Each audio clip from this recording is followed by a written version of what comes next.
Video Travel, a coleção que vai levar você até as mais lindas cidades do mundo.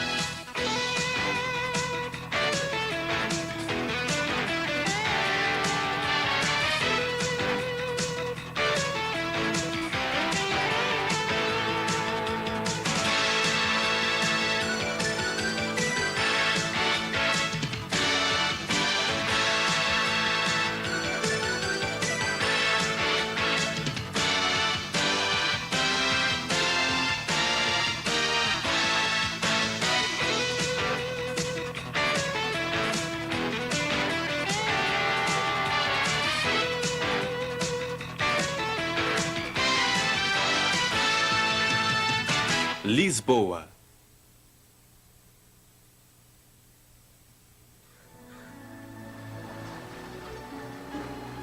Portugal é um país periférico da Europa, com altas montanhas que o separam da Espanha e com grandes estuários de rios que se abrem para o Oceano Atlântico.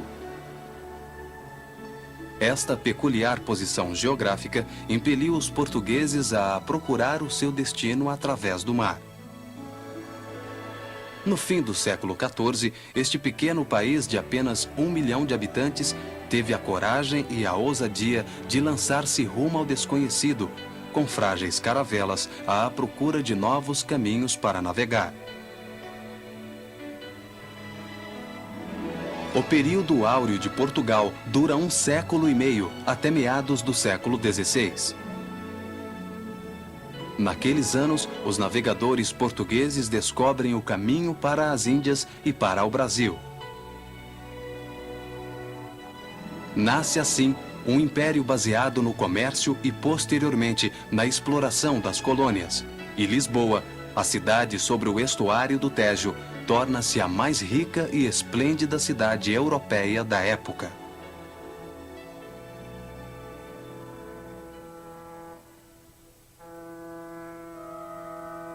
Lisboa tem 800 mil habitantes, enquanto a área metropolitana da sua província chega a 2 milhões. A cidade, que vista do mar parece ser uniforme e cheia de luz, apresenta internamente uma grande diversidade de estilos arquitetônicos devido aos vários períodos históricos e ao terremoto que há 2 séculos e meio destruiu grande parte da cidade. O fato de a cidade estar situada sobre suaves colinas cria condições para que cada bairro tenha aspectos e funções diversas. Os desníveis, muitas vezes bem grandes, são superados graças às linhas de bonde e aos funiculares. Ainda hoje, Lisboa impressiona pela sua doçura recatada, pela gentileza dos seus habitantes e pela atenção especial que é dada aos detalhes e à preservação da memória do passado.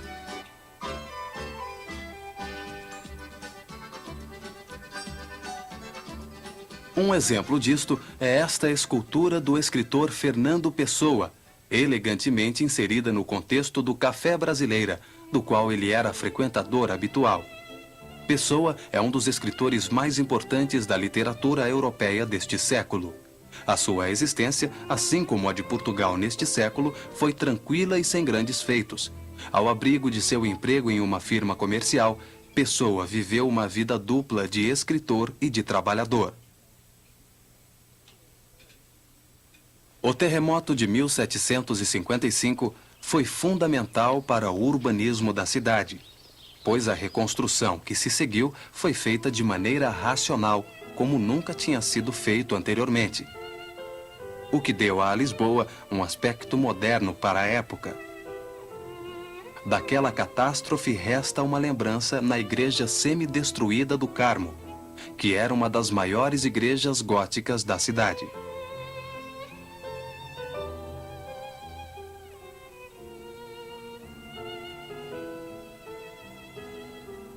É possível chegar ao Largo do Carmo, que fica no topo de uma das colinas de Lisboa, pegando um dos famosos elevadores, o elevador de Santa Justa.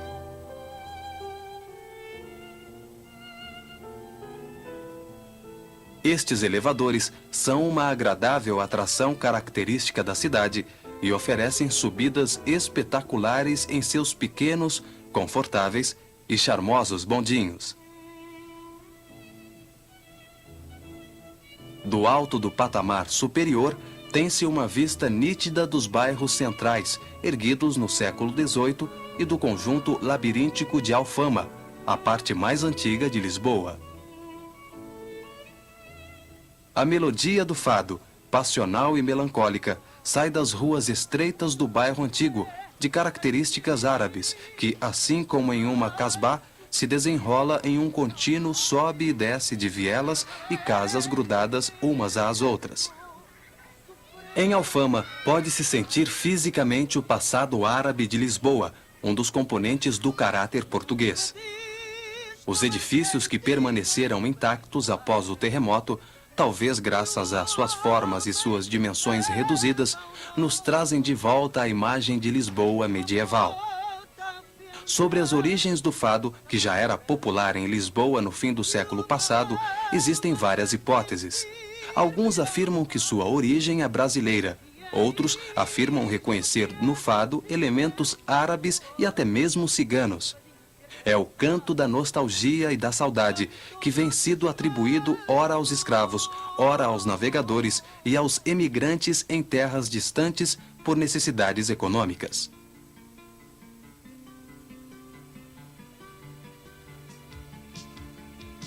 Do emaranhado das ruas emerge a catedral, chamada Sé, ou a sede do cardeal, em estilo românico-gótico, onde fica também um mosteiro. Nesta parte da cidade estão reunidas as memórias mais antigas de Lisboa.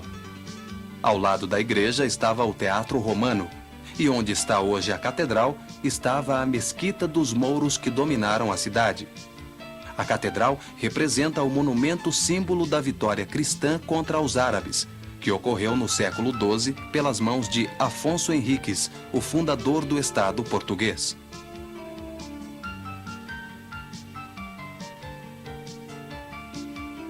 Em Alfama encontra-se o Miradouro de Santa Luzia.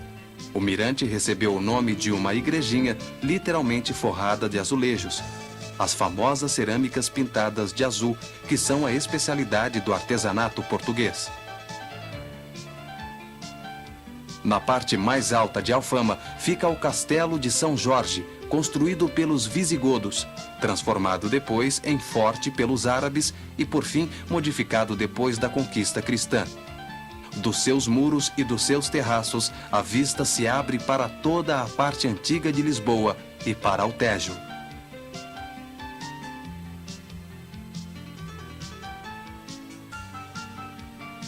Em contraste com o bairro medieval de Alfama, a Baixa, com as suas ruas e praças regulares, teve origem em uma das operações urbanísticas mais sensatas do século XVIII. A grandiosidade da Cidade Baixa é consequência do terremoto de 1755. O Marquês de Pombal, que foi o realizador da renovação, inspirou-se nos conceitos prevalecentes na Europa do século XVIII e desenhou uma cidade racional, baseada numa rede de ruas perpendiculares que em alguns pontos se abrem, formando grandes praças. A Rua Augusta é a rua principal da Baixa, o bairro das lojas e dos antigos pontos comerciais. A arquitetura dos edifícios é uniforme, por escolha do próprio Marquês de Pombal. Também a altura das construções foi pré-determinada, assim como os materiais utilizados, que deveriam resistir no caso de um outro eventual abalo sísmico. Nestas ruas, cujos nomes recordam as antigas especializações, encontram-se ainda as filigranas de ouro e de prata, uma especialidade de Lisboa ligada à herança árabe.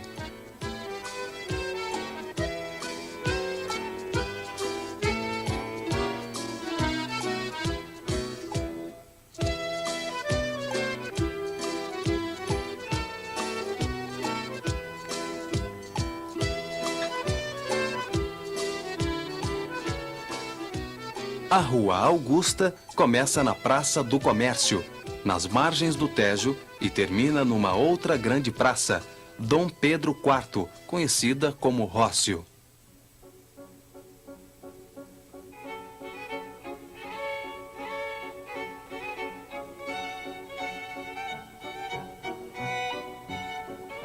Este lugar é um ponto referencial em Lisboa e tem todos os elementos de uma grande praça metropolitana europeia.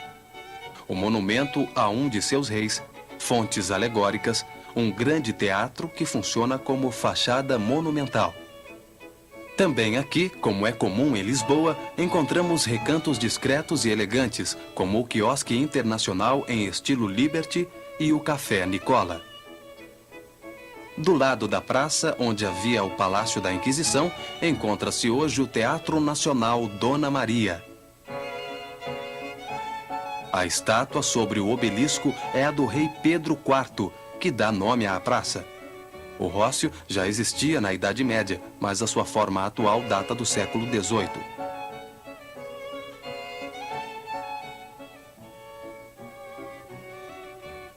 À direita do teatro, na pracinha São Domingos, tem uma antiga taberna, a Ginginha, que serve um delicioso aperitivo à base de marasquino.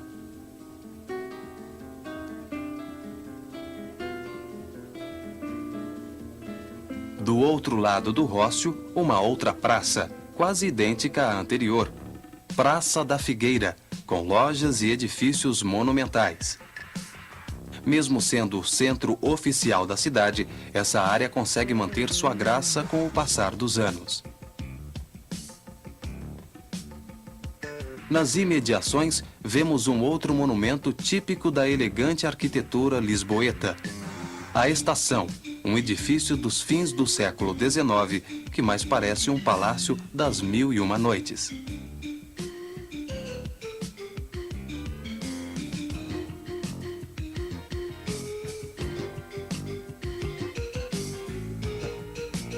Visto do alto, o centro de Lisboa revela claramente o bloco compacto das quadras regulares da Baixa, ao lado do Chiado, o bairro mais elegante da cidade, que tem como pontos principais o Largo do Chiado e a Praça Camões.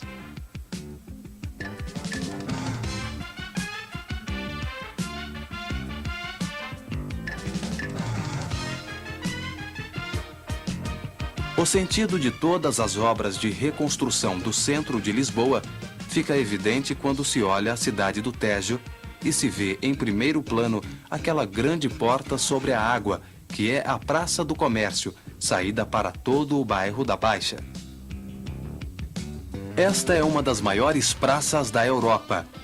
Trata-se de um grande retângulo ladeado por edifícios com pórticos delimitado por um arco de triunfo e com um monumento equestre no centro.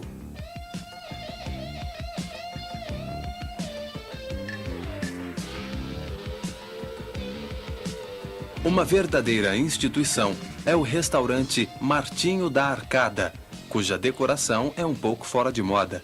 Nas paredes foram pendurados retratos de pessoa, que era um cliente habitual.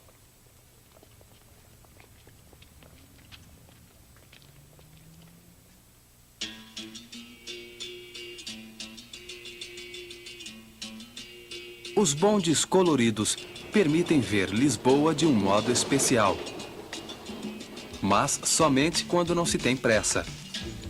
As linhas de bonde entram e saem dos bairros turísticos, passando por ruas bastante estreitas e escalando as colinas.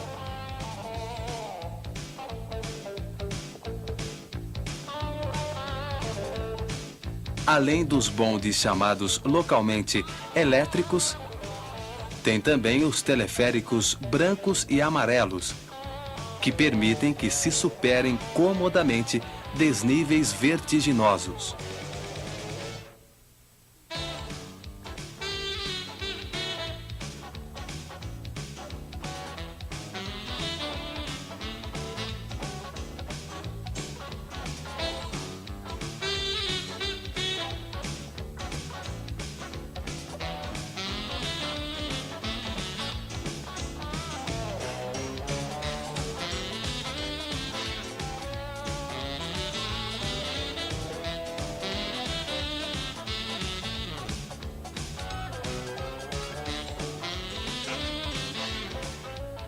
O bonde proporciona a possibilidade de descobertas casuais e a aproximação quase corpo a corpo de pessoas e de casas. Vêm-se pracinhas acolhedoras e cheias de árvores, como a Praça das Flores. Observam-se momentos da vida cotidiana. Tem-se quase a impressão de estar violando o segredo das conversas alheias. Vêem-se fachadas surpreendentes, como a Casa dos Bicos, erguida no século XVI. Alcançam-se, como que saindo de um ventre escuro, os luminosos mirantes, dos quais se vê o horizonte nas águas do grande estuário e se pode imaginar lá longe o fabuloso continente perdido do Brasil. Às vezes, os funiculares são tão lentos que não vale a pena tomá-los para uma subida, porém são sempre práticos para o transporte de malas ou pacotes pesados. Os suaves panoramas que se abrem para o infinito despertam a sensação de estar sonhando de olhos abertos. Criam uma inesperada censura entre o mundo real da cidade e o mundo do sonho, agora já distante e nostálgico, de países exóticos e fabulosos. Para este estado de espírito, os portugueses têm um nome particular. O chamam saudade. É um sentimento complexo, feito de lembranças, de fatalismo, de desejos insatisfeitos e de poesia.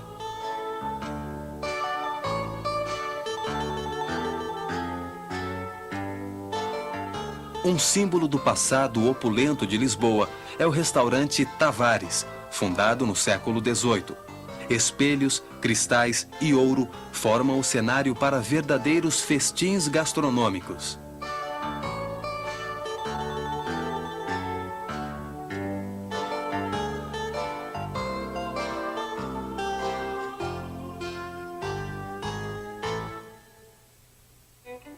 Na cozinha portuguesa, o peixe é o alimento predominante, desde as simples sardinhas assadas até o bacalhau, do qual se diz existirem 365 receitas diferentes, uma para cada dia do ano.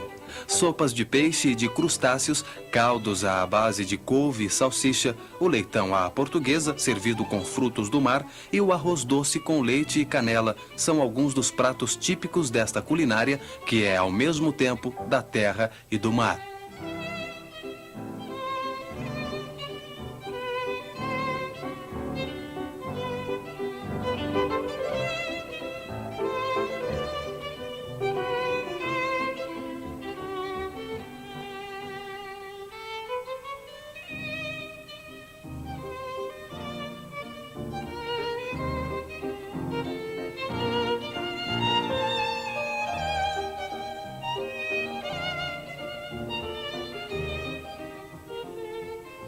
De bonde ou de barco, pode-se ir a Belém, a oeste de Lisboa, nas margens do Tejo. Este é o bairro onde mais se encontram construções em estilo manuelino, uma espécie de gótico hiperdecorado que representa a transição para o Renascimento em Portugal.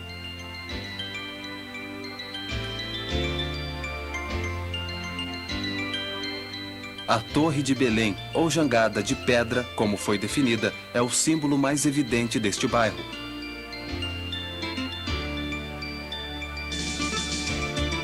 O seu perfil faz lembrar um navio partindo.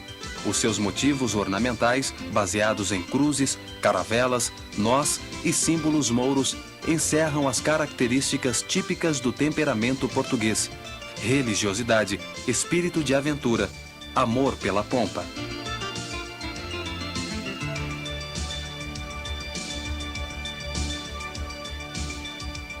Do porto de Belém, logo ao lado da torre, zarpavam as caravelas rumo às grandes viagens de descoberta. Bem aqui surge o Padrão dos Descobrimentos, um grandioso monumento moderno erguido em comemoração do 500º aniversário da morte de Henrique o Navegador, um dos grandes reis portugueses. O monumento é dedicado às descobertas marítimas e é ornado com estátuas dos reis e dos navegadores do século de ouro. Os portugueses se autodefinem descobridores e não conquistadores, pois foram principalmente os espanhóis que criaram impérios coloniais nas terras descobertas.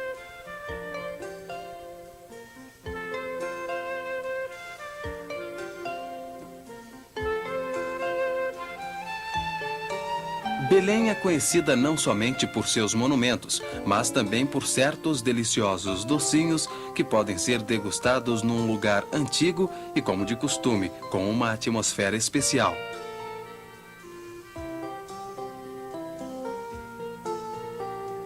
Um observador mais atento irá perceber que as treliças ornamentais da sala de almoço são, na realidade, antigas estruturas contra abalos sísmicos. Em Belém, subúrbio privilegiado de Lisboa, encontramos um palácio real com um grande jardim de plantas exóticas e o maior monumento da cidade, o Convento dos Jerônimos, junto ao qual estão os edifícios que abrigam o Museu de Arqueologia e Etnologia e o espetacular Museu da Marinha. Galeões, caravelas, galeras e embarcações de todos os tipos e épocas. Uma coleção apropriada para um país que cumpriu o seu destino na navegação. O Convento dos Jerônimos foi construído a partir do início do século XVI e é considerado o principal exemplo da arquitetura manuelina.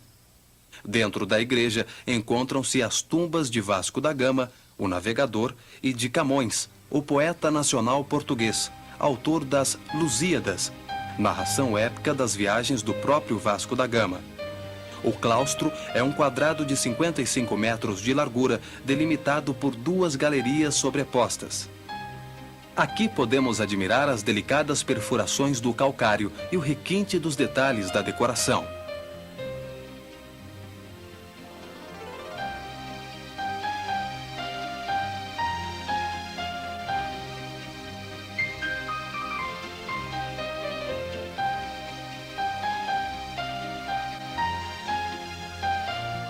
Os pilares e as pedras entre as duas galerias são decorados com as infalíveis caravelas, plantas entrelaçadas, medalhões, nervuras, estranhas figuras que parecem sair das colunas.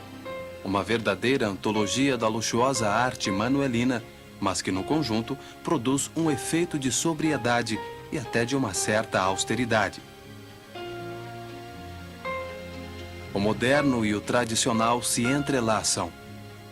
O monumento a Cristo Rei, que domina a cidade na margem sul do Tejo, reevoca o Rio de Janeiro. Enquanto a Ponte 25 de Abril é uma das obras públicas mais gigantescas construídas nos últimos 30 anos na Europa. A ponte liga as duas margens do estuário com uma viga central de um pouco mais de 1 quilômetro de comprimento, enquanto a ponte inteira ultrapassa os 3 quilômetros.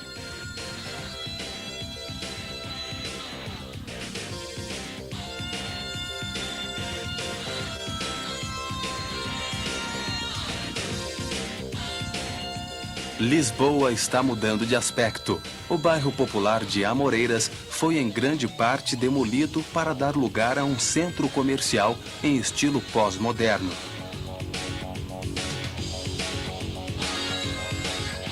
O seu construtor, Taveira, inspirou-se nas torres medievais, mas não economizou nos vidros, mármores e cores que contrastam com a substancial homogeneidade da Lisboa histórica.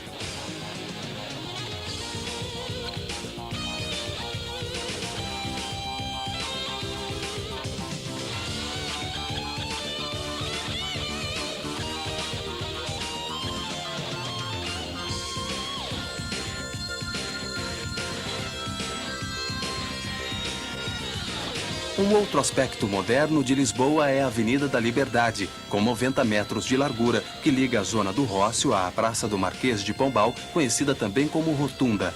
Esta avenida arborizada no estilo dos fins do século XIX tem uma função de vitrine internacional análoga à Champs-Élysées em Paris ou à Via Veneto em Roma. Nesta parte da cidade surge a Praça de Touros, onde ocorrem as touradas. Contrariamente à tourada espanhola, que prevê uma luta mortal entre o homem e o touro, a tourada é mais branda. Justamente para evitar de colocar em risco a vida do toureiro, ele combate a maior parte do tempo montado a cavalo, e os chifres do touro são cobertos por couro.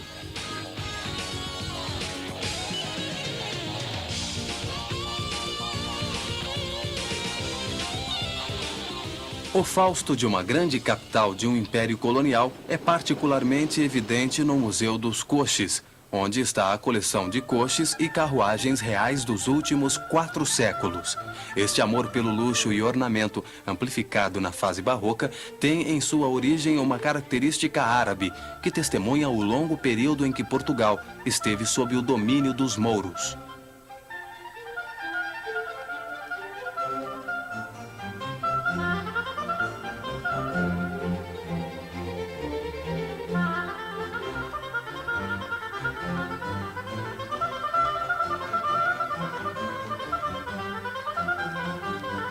Os palácios reais são outro evidente indício de pompa.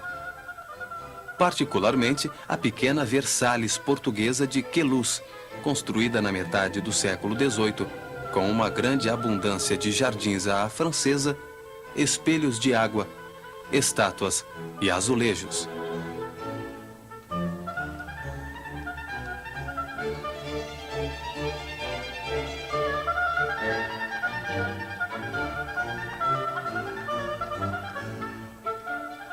O componente árabe de Lisboa está presente também no uso das pastilhas coloridas de origem moura, que, com muitas variações técnicas, foram sempre utilizadas em Portugal desde os tempos das invasões. Os azulejos, na forma e cores atuais, branca e azul, apesar de influenciadas pelas pastilhas holandesas de Delft, remontam sempre, enquanto fator ornamental, à matriz árabe. Os temas são os mais variados: acontecimentos históricos, motivos religiosos, as onipresentes caravelas, as ilustrações abstratas.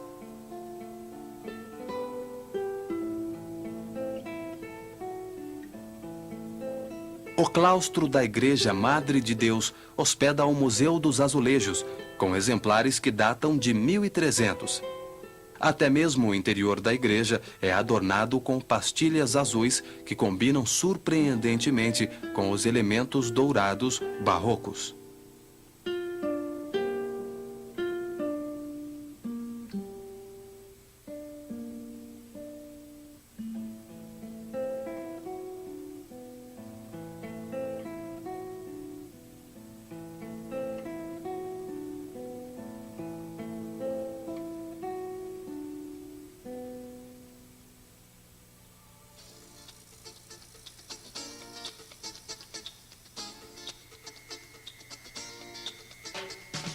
Os arredores de Lisboa oferecem esplêndidas paisagens de rios e de praias da moda, como Estoril e Cascais.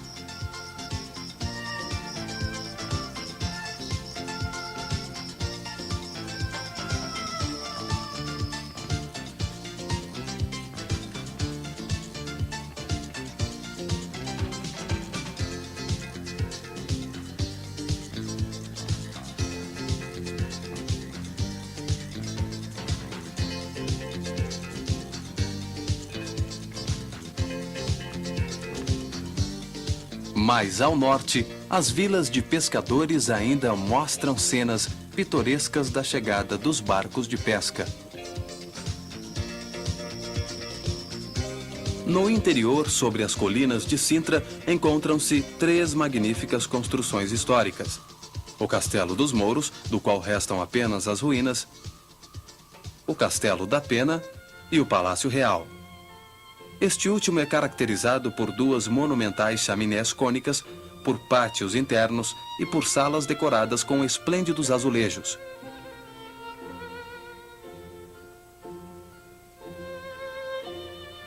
O núcleo central do palácio, construído nos fins do século XIV em estilo gótico árabe, faz lembrar a Alhambra de Granada. A decoração da Sala das Tagarelas tem o objetivo de zombar das más línguas, ou seja, justamente das tagarelas que tiveram a ousadia de bisbilhotar a respeito da fidelidade do rei para com a rainha. Igualmente sugestivas são a Sala dos Árabes, com uma fonte central, e a Sala dos Cisnes, com um teto do século XVI, cisnes pintados e azulejos. O Castelo da Pena faz lembrar os edifícios fantásticos construídos por Ludwig da Bavária.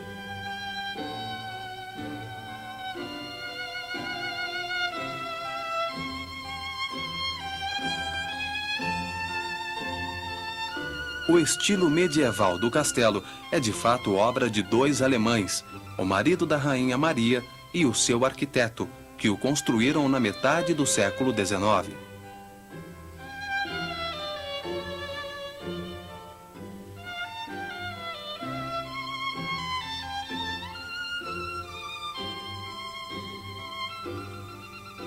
Não obstante, a mistura de torres góticas com cúpulas renascentistas,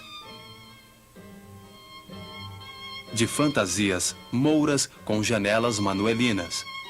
O conjunto é agradável e divertido.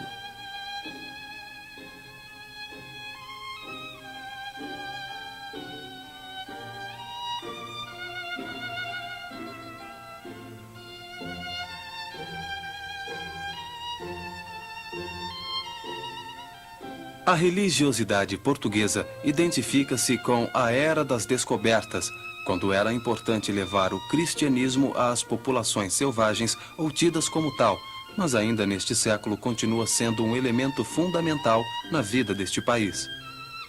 O Santuário de Fátima recorda a aparição da Virgem Maria aos 3 pastorzinhos durante a Primeira Guerra Mundial e as profecias nunca reveladas ao mundo.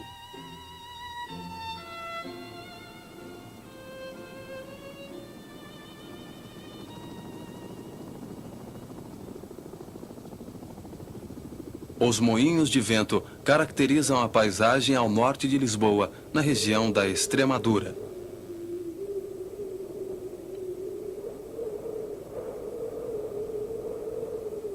Aqui, entre as colinas e os vales varridos pelo vento, foram construídos os principais centros religiosos de Portugal: Fátima, o convento de Mafra e, sobretudo, o convento de Batalha, erguido em homenagem à batalha que deu ao país a independência da Espanha no final do século XIV.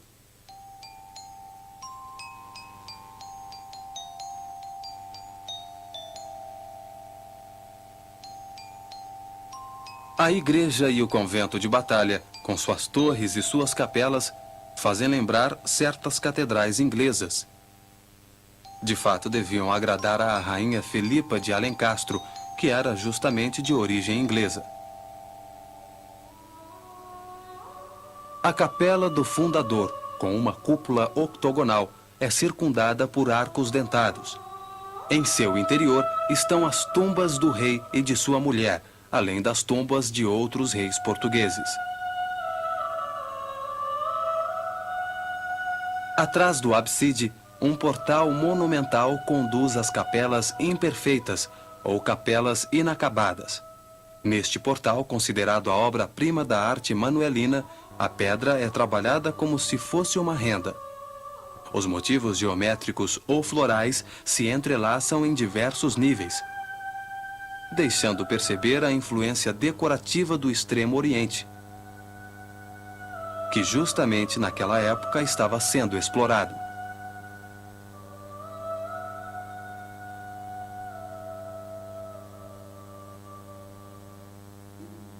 As capelas imperfeitas, bem visíveis do alto, são 7, dispostas de maneira a formar, junto com o portal, um espaço octogonal.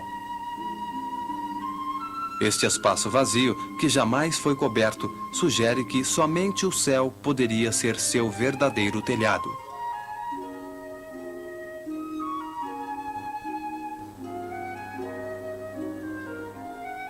O claustro real, de mais ou menos 50 metros de largura, é circundado por arcos, fechados parcialmente por uma espécie de grade de pedra trabalhada. Os efeitos de luz filtrados pelos motivos ornamentais da pedra dão a impressão de um edifício árabe. Em seu conjunto, Batalha representa a melhor síntese dos vários elementos que ajudaram a formar o caráter e a arte de Portugal. A influência decorativa árabe, a leveza do gótico norte-europeu, o ânimo aventuroso que não se esgota totalmente na navegação e que está presente também na arquitetura.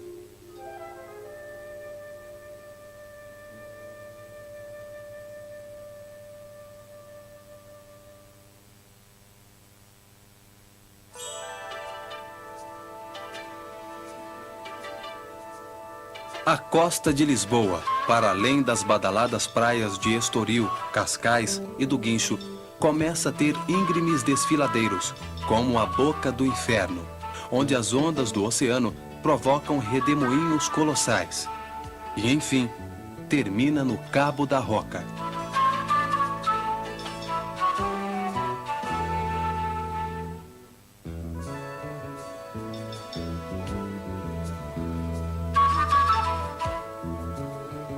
É realmente possível imaginar que aqui termina o mundo que nos é familiar e que para além deste mar está o desconhecido. Foi justamente Camões quem poeticamente disse: aqui a terra termina e o mar principia. O Recife do Cabo da Roca, a pique sobre as enseadas arenosas, é o ponto mais a oeste do continente europeu. A presença de um farol apenas atenua a sua nudez e o seu aspecto tempestuoso.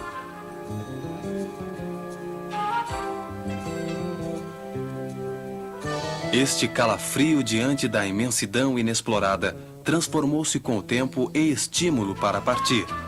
O medo do desconhecido tornou-se febre de descoberta e a aventura de Portugal havia começado.